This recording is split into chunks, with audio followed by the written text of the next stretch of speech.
കനത്ത മഴയിൽ കണ്ണൂർ പാനൂരിൽ വീടും കിണറും തകർന്നു എന്ന വിവരം ഇപ്പോൾ പുറത്തു വരുന്നുണ്ട്. കിഴക്കേ ചെമ്പാട്ടെ രാജേഷിന്റെ വീടാണ് തകർന്നത്. കിണറിനോട് ചേർന്ന കുളിമുറി ഇടിഞ്ഞ് കിണറ്റിലേക്ക് താഴ്ന്നിട്ടുമുണ്ട്. അരുൺ പൂപ്പറമ്പ വിവരങ്ങളുമായി കണ്ണൂരിൽ നിന്ന് ചേരുന്നുണ്ട്. അരുൺ, വിവരങ്ങൾ എന്താണ്?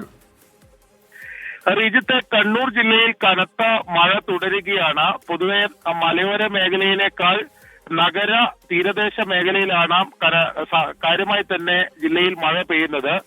പലയിടങ്ങളിലായി മഴക്കെടുതികളും നാശനഷ്ടങ്ങളും ഇന്ന് രാവിലെ മുതൽ തന്നെ റിപ്പോർട്ട് ചെയ്തിരുന്നു. ഒടുവിലായി ഇപ്പോൾ പാനൂരിലാണ് കിഴക്കേ ചെമ്പാട്ടെ രാജേഷിന്റെ വീട് കനത്ത മഴയിൽ തകർന്നത്. വീട് മാത്രമല്ല, വീടും കിണറും തകർന്നിട്ടുണ്ട്. വീടിന്റെ ഒരു വശത്ത്, അതായത് കുളിമുറിയോട് ചേർന്നാണ് കിണറുള്ളത്, ആ വശം ഇടിഞ്ഞ് ഈ കിണറിലേക്ക് താഴുകയായിരുന്നു. അതോടൊപ്പം തന്നെ മേൽക്കൂരയും കനത്ത കാറ്റിൽ തകർന്നിട്ടുണ്ട് എന്ന വിവരമാണ് ലഭിക്കുന്നത്. അങ്ങനെ ഞാൻ നേരത്തെ സൂചിപ്പിച്ച പോലെ തന്നെ പലയിടങ്ങളിലും കണ്ണൂർ ജില്ലയിൽ മഴക്കെടുതികൾ റിപ്പോർട്ട് ചെയ്തിട്ടുണ്ട്. അത് മലയോര മേഖലയിലല്ല, തീരദേശ നഗര കേന്ദ്രങ്ങളിലാണ് ഇന്ന് പൊതുവെ മഴക്കെടുതികൾ ജില്ലയിൽ റിപ്പോർട്ട് ചെയ്തത്. നാളെയും റെഡ് അലേർട്ടാണ്. കനത്ത ജാഗ്രതാ നിർദ്ദേശം ജില്ലയിൽ നൽകിയിട്ടുമുണ്ട്. ശരി, അരുൺ പൂപ്പറമ്പ കണ്ണൂരിൽ നിന്ന് വിവരങ്ങൾ പങ്കുവെക്കുകയായിരുന്നു.